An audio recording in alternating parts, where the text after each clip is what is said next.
Visionscape, the new waste management company employed by the Lagos State government, has been criticized and accused of not living up to the expectation of residents, with waste increasingly returning to the streets since it came into full operation in January. We are all dead people living. Ask me why.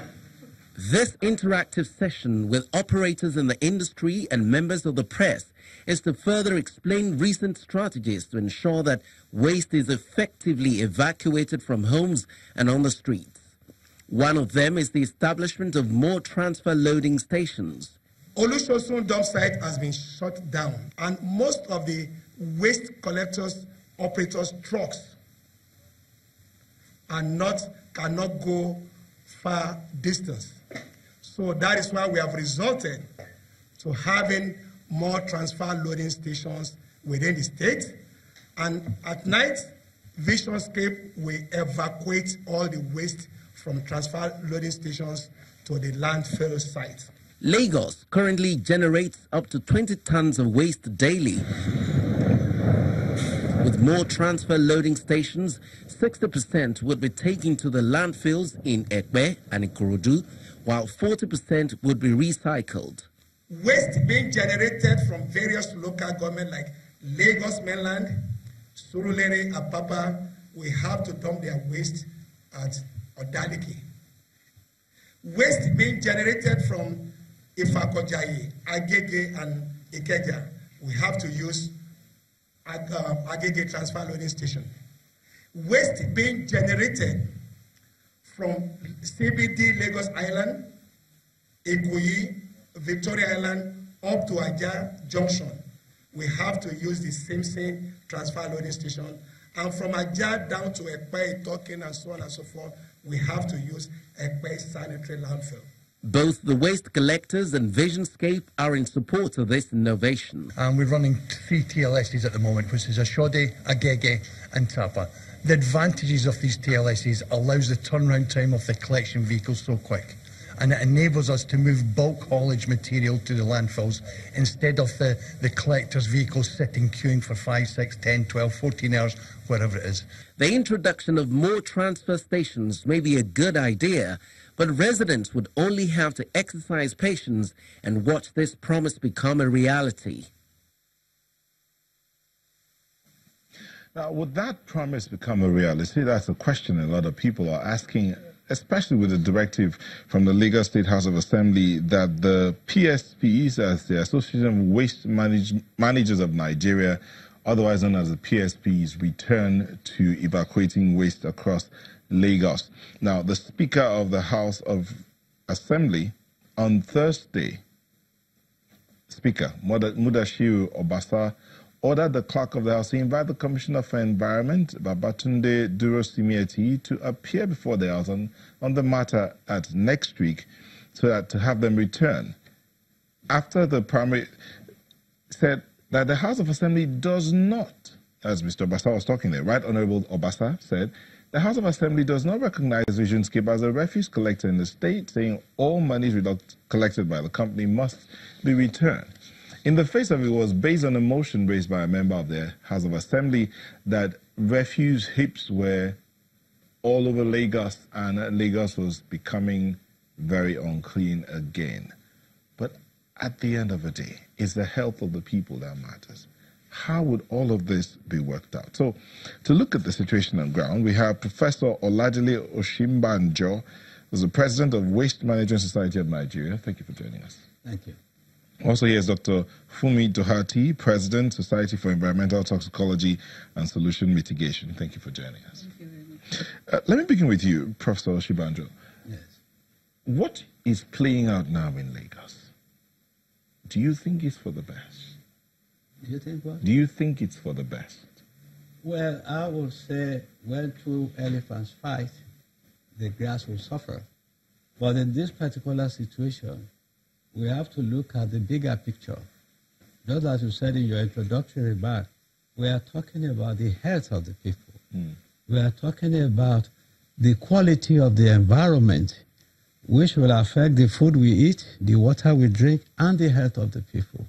So the question then is, as it is common in international fora, there may be need for dialogue so that the people of Lagos don't suffer. I mean, what I'm saying, I don't know who is right, who is wrong, but what we are saying, we cannot just allow things to keep mounting and people suffering. So therefore, I would suggest that the need for a discussion. And as far as I'm concerned, to me, I see this as an opportunity to look at the issue of waste management in Lagos itself. We are still battling with the issue of landfill. We're in the 21st century. People are looking at other methods.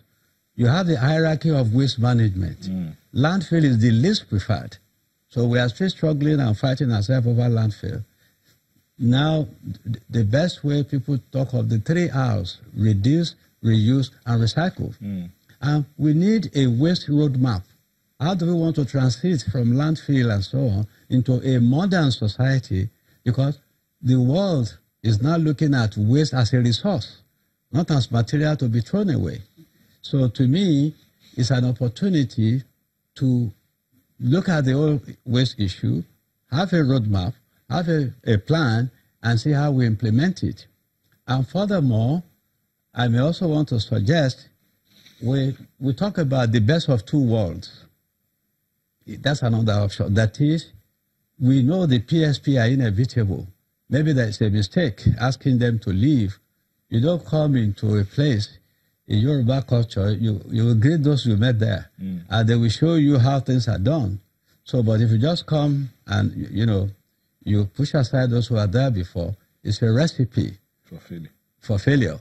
So I haven't said that. I'm saying it's an option. It's up to government. What are the good things we can get from Visionscape? And looking at the PSP, how do we marry the two? Now I'm talking about the best of 2 worlds. Okay. We'll come back to look at waste management proper and the best of 2 worlds. But Dr. Doherty, in terms of how the residents of Lagos will manage their waste, do you see an understanding of the importance of proper management of waste amongst the residents of Lagos? I would like to go back to, in response to what you asked there, Prof. I think the pronouncement made by the Lagos State House of Assembly is in the best interest of citizens of Lagos. And managing waste has to do with reducing the adverse effects of waste on the environment, on the health, and the aesthetics. And in all these 3, I think that there has been a total failure because people have complained. You go around the streets, you find heaps of refuse dump that has serious public health issues on the citizens of Lagos. Going back to the citizens of Lagos, we need to change the mindset and behavior of the ordinary man on the street. They feel that throwing away waste is throwing away something that is not important.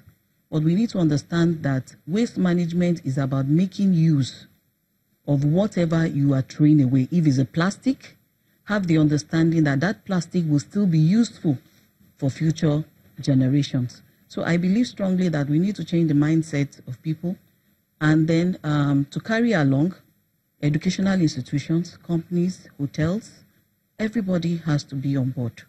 Even street associations have to come on board. You find some companies, you find heaps of refuse brought out from their industry or just right in front of their offices. So I feel strongly that people should begin to take responsibility of their actions.